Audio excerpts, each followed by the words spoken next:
Réflexion du jour sur une ambiguïté qui est émise de la part des athées, des non-croyants, etc., qui consiste à dire s'il y a un créateur, s'il y a un Dieu, pourquoi il y a des injustices? Pourquoi il y a le mal? Pourquoi il y a des meurtres? Pourquoi il y a des viols? Pourquoi il y a des guerres? Pourquoi il y a des génocides, etc. Et en réalité, cette ambiguïté est due à l'ignorance de plusieurs éléments. Déjà, l'ignorance des textes, de ce qu'Allah, subhanahu wa ta'ala, le Créateur, nous a révélé par rapport à sa création, par rapport au bien, par rapport au mal, etc. C'est dû à l'ignorance du destin et du décret divin, comprendre les sagesses qu'il y a derrière.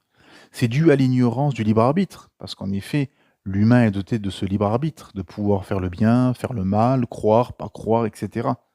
Beaucoup d'athées vous disent si je vois Dieu, si je vois l'au-delà, le paradis, l'enfer, je crois.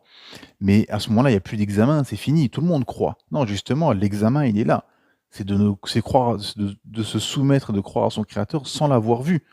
Mais bien évidemment, il a eu des prophètes qui sont venus avec des textes, pardon, pour étayer ceci et expliquer cela. Et il y a bien évidemment pléthore signes pour admettre qu'il y a un Créateur dans l'univers, dans, au ciel, sur terre, dans la création et dans nos propres corps. C'est dû également à l'ignorance de la compréhension de la sagesse qu'il y a derrière les événements. Derrière tout événement, il y a un plan divin, il y a une sagesse qui nous dépasse tous.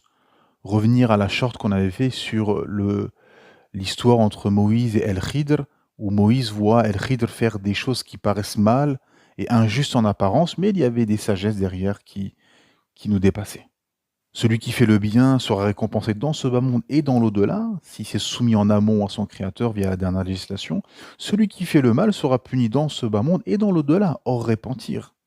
Dans la sourate Le Soleil, Allah Ta'ala, en parlant de l'âme, nous dit qu'il a inspiré son immoralité de même que sa piété. A réussi certes celui qui la purifie, et a perdu certes celui qui la corrompt. Tu vas purifier ton âme ou tu vas la corrompre? C'est ça la- la- l'effort intérieur qui doit occuper l'humain.